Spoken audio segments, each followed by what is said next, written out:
Hello friends, welcome to Pebbles. நான் உங்கள் கோபி சுதா கோவை சமையல். நம்ம இன்னைக்கு செய்ய போகிறது கிருஷ்ண ஜெயந்தி ஸ்பெஷல் தட்டை செய்ய போகிறோம். வாங்க எப்படி செய்யறதுன்னு பார்க்கலாம். நம்ம ஃபஸ்ட்டு என்ன பண்ணலாம்னா பட்டர் முறுக்குக்கு பொட்டுக்கடலை நம்ம என்னென்னா தட்டைக்கும் யூஸ் பண்ண போகிறோம். அதனால் இதை லைட்டாக நம்ம வறுத்தெடுத்துக்கலாம். ரொம்ப வறுக்க வேண்டாம், லைட்டாக வறுத்தாலே போதும். அதாவது சூடு இருந்தாலே போதும். இதை லைட்டாக சூடு பண்ணிவிட்டு நம்ம நல்லா அரைச்சிட்டு சளிச்சு எடுத்து வச்சுக்கலாம். இந்த பொட்டுக்கடலை என்னென்னா ஜஸ்ட்டு கை சூடு இருக்கும். இப்போ ஆஃப் பண்ணிக்கலாம். இது கொஞ்சம் ஆற வச்சுட்டு நம்ம மிக்சியில் அரைச்சி எடுத்துக்கலாம். இது கொஞ்சம் ஆறட்டும், பொடி பண்ணி சளிச்சு எடுத்து வச்சுக்கலாம். அடுத்து நம்ம அரிசி மாவையும் வறுத்துக்கலாம். இது என்னென்னா ரொம்ப வறுக்க வேண்டியதில்லை, லைட்டாக நம்ம வறுத்தாலே போதும்.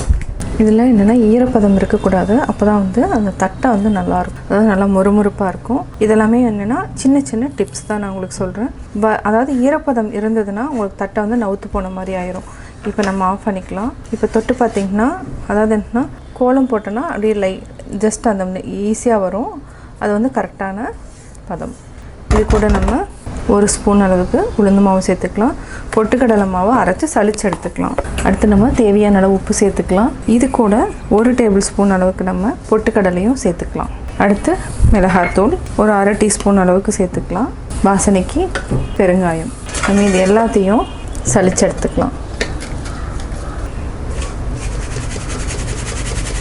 உளுந்து இந்த பொட்டுக்கடலையும் நம்ம சளிச்சதுனால உங்களுக்கு இவ்வளோ இருக்குது. இது யூஸ் பண்ண வேண்டாம், ஏன்னா ரொம்ப நரநரனாயிரும். இது கூட நம்ம ஊற வச்சிருக்கிற பாசிப்பருப்பு 1 டீஸ்பூன், அதாவது 1/2 டீஸ்பூன் பாசிப்பருப்பு எடுத்துருக்கிறேன். 2 டீஸ்பூன் அளவுக்கு கடலைப்பருப்பு. இதை ஆல்மோஸ்ட் 1 ஹவர் நல்லா ஊறிடுச்சு. இதையும் சேர்த்துக்கலாம். நம்ம இப்போ தேவையான ஆட் பண்ணிக்கலாம். கொஞ்சம் கொஞ்சமாக தண்ணி விட்டு ஆட் பண்ணிக்கலாம். இதுக்கு என்னென்னா கொஞ்சமாக நம்ம ஆயில் நல்லா காய்ச்சின எண்ணெயை ஊற்றிக்கலாம். 1 டேபிள் ஸ்பூன் அளவுக்கு நான் எண்ணெய் ஊற்றிருக்கேன். இது நல்லா கொஞ்சம் நல்லா கொதிக்கிற எண்ணெயை நம்ம இந்த தட்டை மாவு கூட ஆட் பண்ணிக்கலாம். அப்போ என்னென்னா கிறிஸ்பியாகவும் இருக்கும், அதாவது தட்டனோட டேஸ்ட்டும் நல்லாயிருக்கும். எண்ணெய் நல்லா காஞ்சிடுச்சு. இப்போ நம்ம இதையே தட்டை மாவு கூட ஆட் பண்ணிக்கலாம். இதை நல்லா மிக்ஸ் பண்ணி விடுங்க.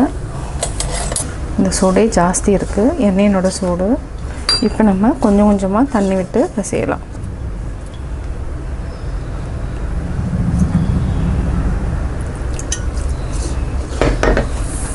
இப்போ பார்த்திங்கன்னா இந்த அளவுக்கு உருட்டிட்டோம். இதை என்னென்னா சின்ன சின்ன உருண்டைக்கெலாம் நம்ம பிடிச்சிக்கலாம்.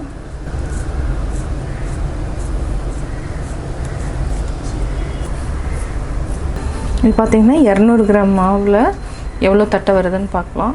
நம்ம ஏதாவது ஒரு கவர் எடுத்துக்கலாம். இது எண்ணெய் தடவிட்டோம். ஜஸ்ட்டு நம்ம என்ன பண்ணுறோன்னா ஒரு உருண்டையை இதை நல்லா ஆயிலில் டிப் பண்ணிக்கோங்க.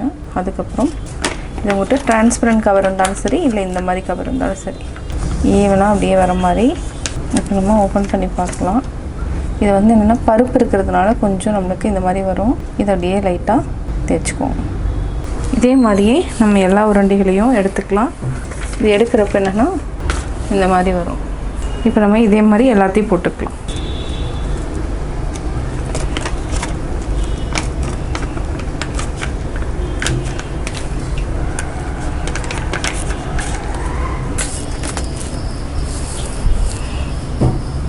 இப்போ நம்ம போட்டு எடுத்துக்கலாம்.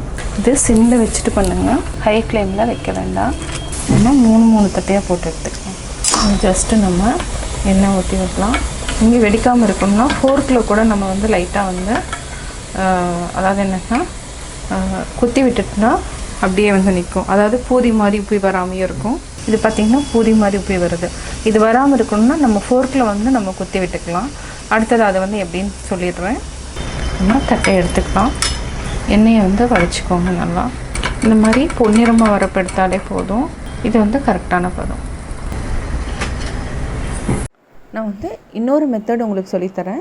தட்டை நல்லா இதே மாதிரி பேப்பரில் வச்சு தேய்ச்சிட்டு இது பூரி மாதிரி உப்பாமல் வர்றதுக்கு நம்ம ஃபோர்க்கு யூஸ் பண்ணி நம்ம அப்படியே லைட்டாக குத்திட்டோன்னா இது பூரி மாதிரி உப்பாமல் வரும்.